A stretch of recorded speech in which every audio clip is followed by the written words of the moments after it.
하노이 탑에서 n번째 시행에서 움직인 원판과 그 원판이 어느 기둥에서 어느 기둥으로 이동하는지에 대한 탐구 방법을 설명해 드릴게요.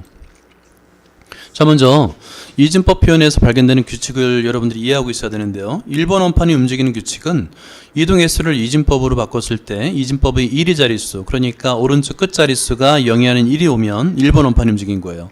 반면에 2번 원판이 움직이는 규칙은 이진법으로 표현했을 때 1위 자릿수가 0이고, 그러니까 오른쪽 끝 자릿수가 0이고 2위 자릿수는 오른쪽 끝에서 두 번째 자릿수가 영위하는 1이 올 때 2번 원판이 움직인 거고요. 3번 원판이 움직이는 규칙은 이진법 표현의 1과 2의 자릿수, 그러니까 오른쪽 끝에 두 자릿수가, 두 개의 자릿수가 모두 0이고 2의 제곱의 자릿수라는 것은 오른쪽 끝에서 세 번째 자릿수예요. 그러니까 0이 아닌 1이 올 때 3번 원판이 움직인 겁니다. 자, 이와 같은 규칙은 1번 원판에서부터 n번 원판까지 모두 성립합니다. 이런 문제를 풀었었죠. 기둥 A는 6개 원판을 기둥 C로 옮기는 최소 이동 횟수는 2x 마이너스 63인데요. 이때 52회 시행해서 옮겨지는 원판은 어떻게 구했냐면, 먼저 51을 이진법으로 바꿨죠. 그래서 110, 100이 돼서 오른쪽 끝자릿수에서 첫 번째, 두 번째, 세 번째에서 처음으로 영위하는 1이 나오지 않습니까? 그래서 3번 원판이 움직였구나를 우리가 발견했었습니다. 원판을 옮기는 횟수를 이진법으로 표현하면 그 횟수에 옮겨진 원판을 알 수 있다함을 확인했죠. 그렇다면 그 횟수에 옮겨진 원판이 어느 기둥에서 어느 기둥으로 옮겨졌는지도 알 수 있을까요? 결론적으로 얘기하면 알 수 있다라는 말을 했습니다. 자, 이때 기둥 A에 있는 원판을 기둥 C로 옮기는 최소 이동 횟수를 생각해 볼 필요가 있는데요. 우리가 처음부터 하노이 탑을 탐구하는 과정 내내 목적 기둥의 중요성을 계속 강조하고 있었죠.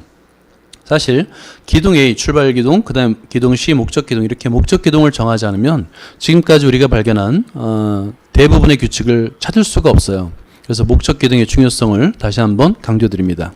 원판의 기유성에 의해 원판의 개수에 따라서 1번 원판이 움직이는 기둥이 달라짐을 우리가 설명했었고, 그것을 원판의 기유성이라고 정의했었죠. 여기서는 원판의 개수가 짝수인 경우, 그러니까 옮겨야 할 원판 전체 원판의 개수가 짝수인 경우에 각 원판의 최소 이동 경로, 즉 주기인데요. 홀수번 원판은 A, B, C로 옮겨집니다. 그러니까 예를 들어서 짝수계를 옮길 때 1번 원판, 홀수는 1번도 홀수지 않습니까? 그래서 1번 원판은 목적이 아닌 기둥 B로 가잖아요. 그렇게 생각하면 외우기 쉬워요. 짝수번 원판은 A, C, B로 최소 이동 경로를 갖습니다. 자, 이번에는 원판의 개수가 홀수인 경우에 최소 이동 경로인데요. 예를 들어서 1번 원판의 경우가 그 목적 기둥으로 바로 가지 않습니까? 즉 A, C, B가 되겠죠. 이렇게 1번 원판을 예를 들어서 외우면 홀수번 원판은 최소 이동 경로가 A, C, B이고 짝수번 원판은 A, B, C로 옮겨진다는 것을 이해할 수 있어요. 자, 그리고 각 횟수에서 몇 번 원판이 어느 기둥에서 어느 기둥으로 이동하는지 찾기 위한 방법은 아래와 같은데요. 먼저 첫 번째는 이진법 표현을 이용해서 각 원판이 움직이는 횟수를 계산할 수 있어요. 두 번째는 주기인 3으로 나눠주면 됩니다. 나누어서 목과 나머지를 계산하면 되겠고요. 그 다음에 세 번째는 원판의 개수가 짝수인지 홀수인지에 따라서 최소 이동 경로를 대입하면 됩니다. 예를 들어 볼까요? 기둥 A는 10개의 원판을 기둥 C로 옮길 때 120번째 시행에서 옮겨진 원판과 그 원판이 이동한 기둥을 말하여라. 이런 문제가 있다고 생각해 보세요. 이거 대단히 어려운 문제인데요. 자, 일단 10개라고 했으니까 짝수계죠. 짝수계의 목적 기둥은 C입니다. 그리고 120번째 시행에서 옮겨진 원판 어떻게 찾았냐면 120을 이진법으로 표현했지 않습니까? 자, 볼까요? 자, 그래서 움직이는 원판을 찾기 위해서는 120을 이진법으로 표현하니까 1111000이에요. 그래서 오른쪽 끝에서부터 첫 번째, 두 번째, 세 번째, 네 번째 자리에서 처음으로 0이 아닌 숫자 1이 나오죠. 그래서 움직이는 원판은 4번 원판이 되는 거고요.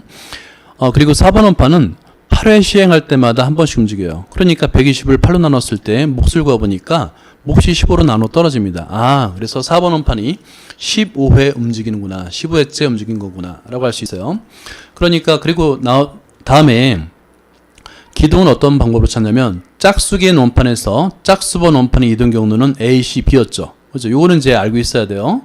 따라서 15회, 그러니까 15를 3으로 나누니까 4번 원판은 기둥 C에서 기둥 B로 옮겨지는 횟수임을 알 수 있는 거예요. 그래서 10개의 원판을 기둥 C로 옮기는 최소 이동 횟수에서 120번째는 4번 원판이 기둥 C에서 기둥 B로 옮겨짐을 파악할 수 있는 거죠.